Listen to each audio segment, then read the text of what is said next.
There is a check with your name on it. It has been sitting there unclaimed for years, and the government is not going to call you about it. Right now, hundreds of thousands of widows over the age of 70 are living on a fixed income that barely covers groceries, medicine, and the electric bill. Many of them are the widows of wartime veterans, and many of them are eligible for a tax-free monthly payment from the Department of Veterans Affairs that they have never applied for. Not because they were denied, because nobody ever told them it existed. It is called survivor's pension, and it is not one payment. It is four separate payments, four separate amounts, and the fourth one can arrive as a single lump sum large enough to change your entire year. Stay with me, because the last one is the one almost nobody knows to ask for, and it is the reason some widows receive thousands of dollars in one deposit. Let me be straight with you from the start, because you deserve honesty and not hype. This benefit is not automatic for every widow in America. It is for the surviving spouse of a veteran who served during a wartime period, who did not receive a dishonorable discharge, and who meets the income and asset rules. If your late husband served in World War II, Korea, Vietnam, or the Gulf War era, you should be paying very close attention. And here is the part that traps people. Most widows assume they earn too much to qualify. They hear the word pension, they assume it is only for the very poor, and they never even fill out the form. That assumption costs families thousands of dollars every single year, because the way the VA counts your income is not the way you count your income. I am going to explain exactly how that works. Over the next few minutes, I am going to walk you through all four payments in order. I will give you the actual dollar amounts for this year. I will show you the one deduction that pulls thousands of widows back under the income limit. And at the end, I will tell you exactly who to call for free help and who you should never, ever pay. This is not legal advice, and I do not work for the VA. This is plain information, explained the way somebody should have explained it to your family a long time ago. So let us start with payment number one, the base survivor's pension itself. Here is how the VA does the math, and it is simpler than it sounds. The VA sets a maximum yearly amount. They call it the maximum annual pension rate. Think of it as a ceiling. Then they look at your countable income for the year. They subtract your income from that ceiling. Whatever is left over, they pay you divided into 12 monthly payments. For the current rate year, running from December 1st of last year through November 30th of this year, the ceiling for a surviving spouse with no dependent children is $11,699 a year. That works out to about $974 a month at the absolute maximum, and it is tax-free. You do not report it on your federal return. It does not count against you for Medicaid or supplemental security income. Now, I want you to hear this next part very carefully, because this is where most people give up too early. Countable income is not the same as gross income. The VA lets you subtract your unreimbursed medical expenses. Not all of them, only the portion above 5% of your ceiling. For a widow with no dependents, that 5% threshold is about $585. Everything you spend above that comes straight off your countable income. Think about what actually counts as a medical expense. Your Medicare Part B premium deducted from your Social Security check every single month. Your Medicare supplement plan, prescription costs, hearing aids, dentures, eyeglasses, mileage to and from doctor appointments, in-home caregiving, assisted living costs, adult daycare, for a widow paying for any kind of ongoing care.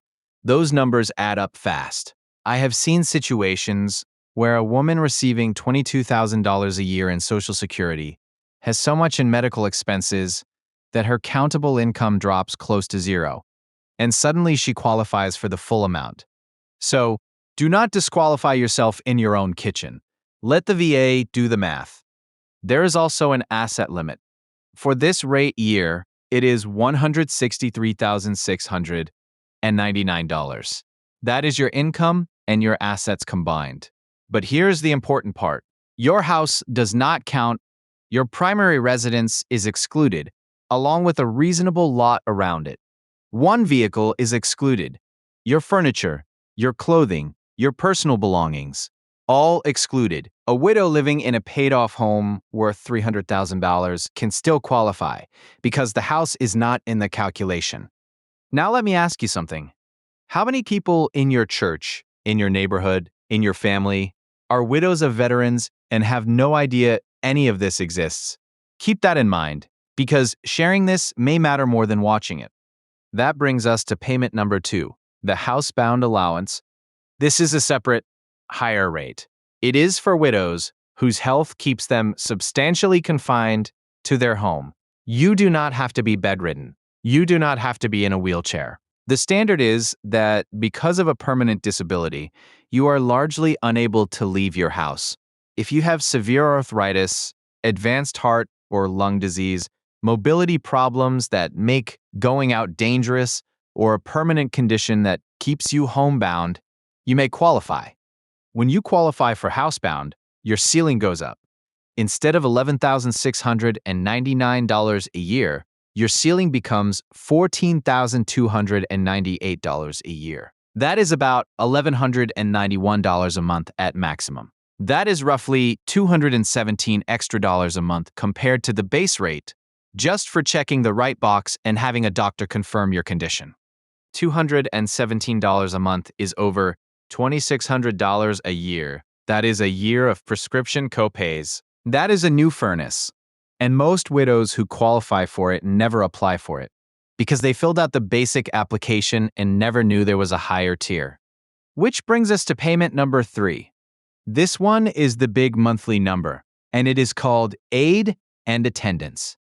Aid and attendance is for widows who need regular help from another person with the ordinary activities of daily life: bathing, dressing, feeding yourself, getting to the bathroom, adjusting prosthetic devices. It also applies if you are bedridden, if you live in a nursing home because of physical or mental incapacity, or if your eyesight has deteriorated to a certain point. And critically, it applies if you have a cognitive condition like Alzheimer's or dementia that requires supervision to keep you safe. When you qualify for aid and attendance, the ceiling jumps to $18,697 a year. That is roughly $1,558 a month, tax-free, on top of whatever Social Security you already receive.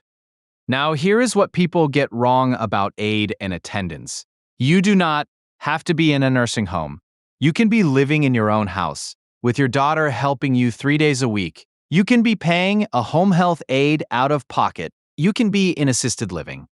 And remember what I told you about medical expenses.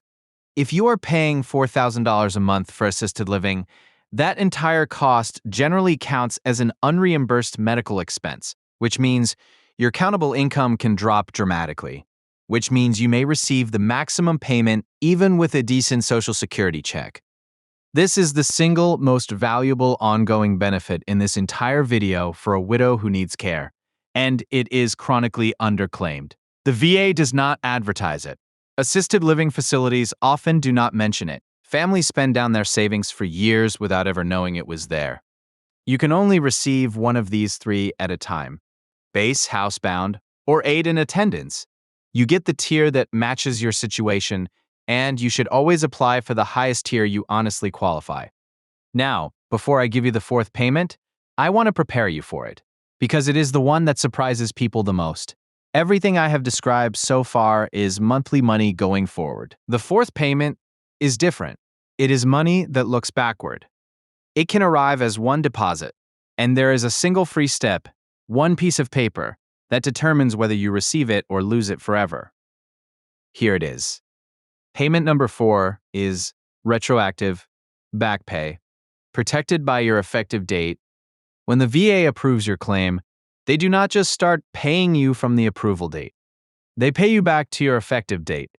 And claims take time, months, sometimes close to a year. Every one of those months is money you are owed. If your monthly award is $1,500 and your claim takes 9 months, that is roughly $13,500 arriving in one payment. So how do you protect that date? You file what is called an intent to file. It is a simple form. It tells the VA you intend to apply. The moment they receive it, your clock starts. You then have 1 full year to gather the marriage certificate, the death certificate, the discharge paperwork, and the medical evidence without losing a single month of back pay. If you skip that step and simply mail your application whenever the paperwork is finally ready, you may have given away thousands of dollars for nothing. There is a related piece as well. If your husband had a VA claim pending when he died, or had benefits awarded but not yet paid out, you may be entitled to those accrued amounts as his surviving spouse. There is a time limit on claiming them, so that is a conversation to have quickly, not eventually. Let me bring this together for you. Payment 1 is the base survivor's pension, up to about $974 a month. Tax-free. Payment 2 is the housebound rate, up to about $1,191 a month if your health keeps you largely at home. Payment 3 is aid and attendance, up to about $1,558 a month if you need help with daily living or supervision for a memory condition. And payment 4 is retroactive back pay, protected by filing an intent to file before you gather your documents. And running underneath all 4 is the medical expense deduction, the reason so many widows who assumed they earned too much actually qualify. One last thing, and I mean this protectively. There are people who will offer to file this for you for a fee. Some will offer to move your money around first. Be very careful. There is a 3-year look back on transferred assets that can create a penalty period. And by law, accredited help is available at no cost. Contact your county Veterans Service Office. Contact an accredited representative through the VA directly. Free help exists, and it is often better help. You worked a lifetime beside a man who served this country. This is not charity. This is not a handout. This is a benefit that was written into law specifically for you, and the only reason it goes unclaimed is silence. So break the silence. In the comments below, tell me one thing. Did you know survivor's pension existed before today? And if you or someone in your family has already been through this process, write what happened, because there is a widow reading these comments right now who needs to hear from someone who has actually done it. Your few sentences may be worth more to her than anything I said in this video.